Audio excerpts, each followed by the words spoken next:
Have you ever become completely consumed by something or someone in a way that felt bigger than a normal interest? Like your brain latched on and simply refused to let go. You think about it constantly. You reorganize your time around it without meaning to. You feel it pulling at you even when you're trying to be somewhere else mentally. That's not just enthusiasm, that's an obsession. And before you judge yourself for it, obsession is not automatically a disorder or a dysfunction. It is one of the most powerful states the human brain can enter. It has driven some of the greatest art, science, love, and achievement in history. But it also has stages. And those stages matter enormously because obsession that isn't understood tends to move in directions the person inside it doesn't choose. Most people are somewhere in the first 3 stages right now, without realizing it, and almost nobody makes it to stage 5. This video is about all 5, what they feel like from the inside, what's happening neurologically at each one, and the question worth asking yourself at every stage before you move deeper in. Stage 1 is the spark. This is where it begins. Something catches your attention, a person, an idea, a goal, a creative pursuit, a mystery you can't resolve, and something in you goes quiet in a particular way. Not the quiet of disinterest, the quiet of focus. Your brain has just flagged something as significant. At this stage, the feeling is almost entirely pleasurable. There's a lightness to it, a pull, a sense that this particular thing has something in it worth moving toward. Neuroscientists, studying the brain's reward circuitry, have found that this initial moment of capture is driven by a spike in dopamine, not in response to having the thing, but in response to the possibility of it. The anticipation itself is the reward, and because the brain is wired to pursue dopamine, it immediately begins orienting toward whatever triggered it. At stage 1, the obsession is still light enough to put down. You could walk away. Most people don't notice they're choosing not to. A useful question at stage 1 is simply, this is what just caught me, something that reflects what I actually value, or is it something that just feels intensely stimulating? Because the brain doesn't distinguish between the two at the moment of capture. You have to. Stage 2 is the fixation. If the spark is the moment of ignition, fixation is when the flame takes hold. At this stage, the object of obsession begins to occupy more and more of your mental real estate, not just when you choose to think about it, but in the background, unbidden. You find yourself returning to it in the gaps between other things, in the shower, before sleep, in conversations where it has no business appearing. This is the stage where people start reorganizing their priorities, often without consciously deciding to. You make slightly more time for it here. You sacrifice slightly less important things there, and it accumulates. Psychologists who study motivational salience, the degree to which the brain prioritizes a particular stimulus, have found that fixation occurs when the initial dopamine spike is followed by repeated re-engagement, which trains the brain to treat the object of attention as high priority. In other words, every time you return to it, you're telling your brain it matters.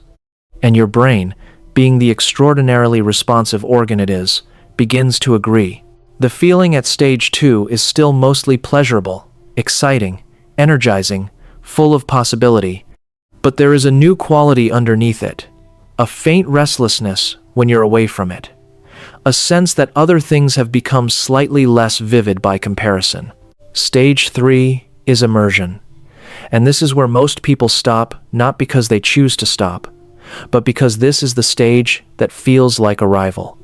At stage 3, the obsession is no longer something you visit. It is the lens through which you interpret everything else. If it's a person, you are filtering your entire emotional life through your connection to them. If it's an idea or a project, your sense of meaning and identity has become threaded through it. If it's a goal, your self-worth has quietly become contingent on its outcome. Stage 3 is the most seductive of all the stages precisely because it feels like depth. It feels like passion. It feels like you have finally found the thing or the person that makes everything else make sense. And, in some cases, that feeling is pointing at something real. But here is what makes stage 3 genuinely dangerous if it goes unexamined. At this level of immersion, the brain's capacity for objective assessment is significantly compromised. The same neurological process that makes the obsession feel so meaningful also makes it very difficult to see it clearly. You start to rationalize. You overlook things that don't fit the story. You interpret ambiguous signals in the direction that confirms how important this is. You are not lying to yourself deliberately. Your brain is simply doing what brains under fixation do, protecting the investment. The question worth sitting with at stage 3 is honest and uncomfortable. Am I pursuing this because it's genuinely good for me, or because I am already too deep in to be able to tell the difference? If this is mapping something, you're currently inside something that has more of you than you consciously gave it. Subscribe to this channel. This is the kind of psychology that hands you back your own clarity. And there is much more of it here. Stage 4 is the cost. Most people never name this stage as its own stage. They experience it. Everyone who reaches deep obsession experiences it, but they tend to interpret it as the price of caring deeply, or the necessary sacrifice of real commitment, or the collateral damage of passion. And sometimes, genuinely, it is. But it is still worth naming clearly. At stage 4, the obsession is no longer just taking up space. It is actively displacing other things. Relationships that have needed your presence are running on fumes. Your physical health has been making quiet compromises. You've been too absorbed to notice. Other parts of your identity, the parts of you that existed before this particular thing consumed, you have gone quiet. Some of them for so long that you've forgotten they were there. This is the stage where the people who care about you start saying things you dismiss, where you feel simultaneously most alive inside the obsession and most hollowed out outside of it. Psychologists studying compulsive motivation patterns have documented this duality extensively. The way obsession at its most intense produces genuine highs within its domain and genuine depletion everywhere else. The cost at stage 4 is not imaginary, and it is not proof that you care too much. It is information. It is the obsession telling you, with increasing urgency, that it needs to be examined rather than fed. Stage 5 is integration.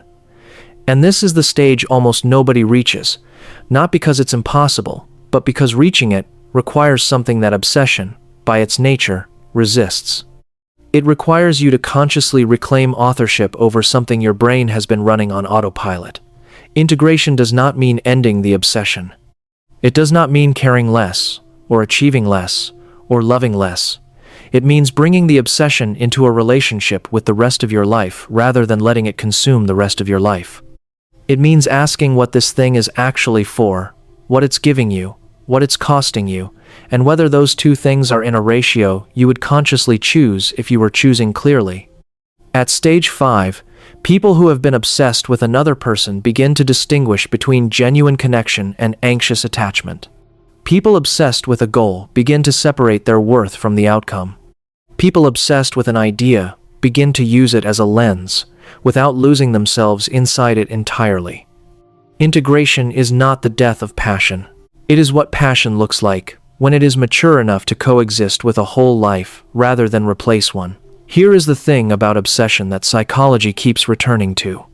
It is not the enemy of a good life. In the right conditions, with the right object, and with enough self-awareness to move through the stages rather than getting stranded in one of them, obsession is how extraordinary things happen. It is how people fall in love and stay there.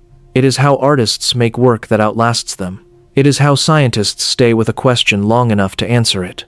The problem is never the intensity. The problem is unconsciousness. An obsession lived without awareness moves through stages, on its own schedule, in its own direction, and the person inside it often doesn't realize where they've ended up until something outside the obsession finally breaks through. So here is the question worth asking honestly, right now. Which stage are you in? Not with a person necessarily. With anything that has more of your attention than you consciously assign to it. And is that stage one you chose, or one you drifted into, without noticing the current? Because knowing the difference is not a small thing. It is the difference between a life your obsession builds for you and a life you build with it. Hit the like and subscribe button, and I'll see you in the next one.